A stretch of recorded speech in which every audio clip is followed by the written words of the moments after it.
Okay, I'd like to thank everyone who is here. I'd like to recognize our principal partner and our strategic partner, Eric, from XCBG International.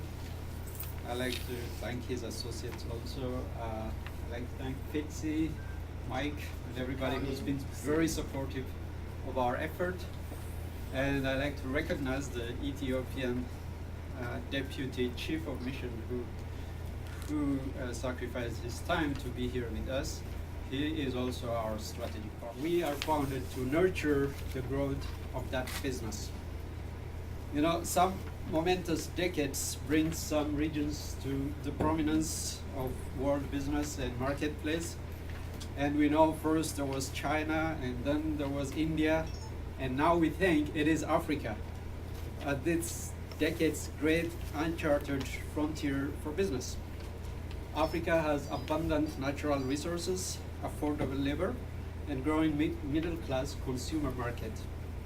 And Africa is becoming a powerful player on the world stage. Just to give you some statistics, I know some people know this more than I do, but between 2000 and 2008, Africa's annual GDP grew by 5.3%, compared with 4% growth globally. Africa's equity markets have outperformed global indexes, and last year, when advanced economies were shrinking, Africa's economy was expanding, and since 1998, the revenues of the continent's 500 largest companies, excluding banks, have grown at an average of 8.3% per year.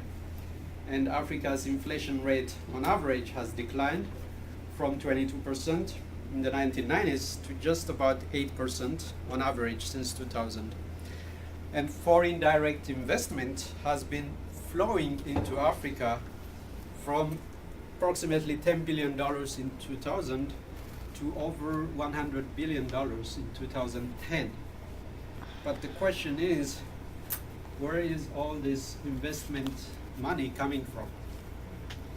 Now, it's an open secret that there is a fierce race for a foothold in Africa. And that race is a marathon, and it's not over yet. But so far in that race, China is leading, and India is at second place. And where is America? That's the question. America is very far behind China and India and many Middle Eastern countries. And for too long, the African market has been obscured to US private investors. The US has been at the forefront in giving aid, but it's been AWOL when it comes to making huge investments, say, in infrastructure projects. Now, misinformed with old stereotypes and so on, US investors risk losing significant competitive ground in Africa. And GTDC is founded partly to change this scenario and promote business interactions between Africa and the United States, because we know both continents will benefit from trade and investment interactions between them. Now, Africa is endowed with rich natural resources. It is the home to one of the largest concentrations of natural resources. Nearly 40% of the Earth's total gold reserves and 30% of its mineral deposits is found in the border of Africa.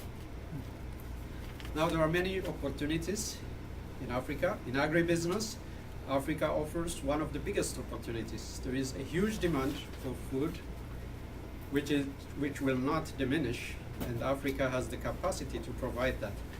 And countries are inviting investors to lease millions of hectares of agricultural land to increase food productivity. And remember, 0.5 hectare is the size of one US American football field, including the end zones. So there is a huge land to be had and to be developed. And there is a huge demand for processing plants and the range of services that agribusiness requires. Storage and transportation are two areas that are in high demand. For the power and energy sector, Africa has large rivers that flow deep into valleys. It has many regions that meet the geochemical and geophysical conditions to produce hundreds of thousands of megawatts of electricity, and there is plenty of opportunity for hydropower and geothermal projects, and there are immense sources and almost infinite demand for renewable energy products in the form of wind farms and solar panels and so on. For the consumer goods sector, Africa provides a vast market. Africa has an emerging middle class representative of the US 40 or 50 years ago, and that class has disposable income that they can spend on consumer goods. Producers of durable goods can expect friendly reception from African governments looking to meet their development needs. US manufacturers of steel bridges, tractors, heavy equipment, they have good market in Africa. In the IT sector, the IT infrastructure investment made recently with miles of broadband cable laid on the east coast of Africa and miles of more planned for the west coast in the next 12 to 24 months will further drive down costs for IT providers. In the communications sector, cell phones in Africa are becoming nearly ubiquitous, even in the poorest regions. Of course, manufacturers had to adapt their business models, their products to local markets.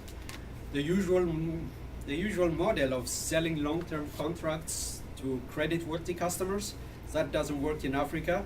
So businesses that have been successful in emerging markets with cell phones change their model a little bit by selling the pay-as-you-go telephones, cell phones.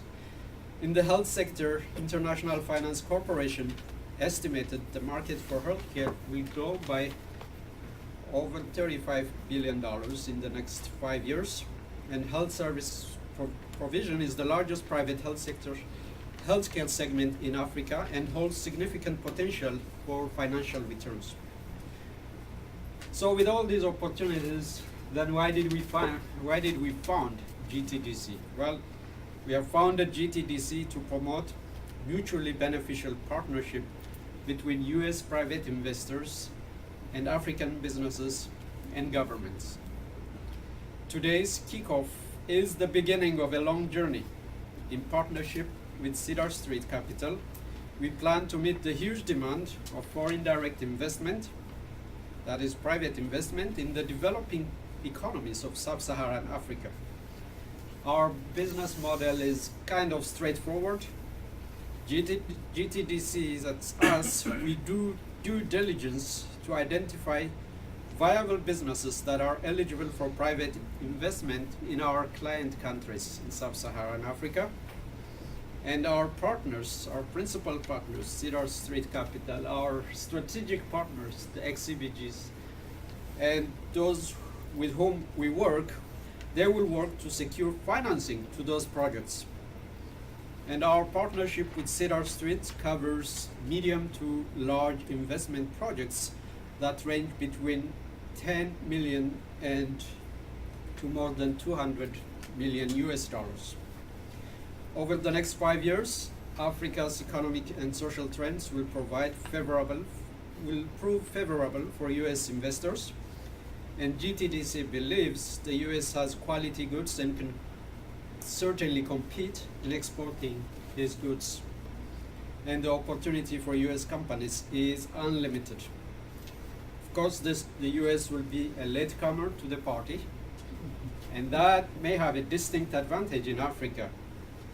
America does not have that colonial image in African countries, so there is a lot of goodwill in Africa toward the United States, and GTDC will capitalize on that goodwill and lead the way to facilitate the process.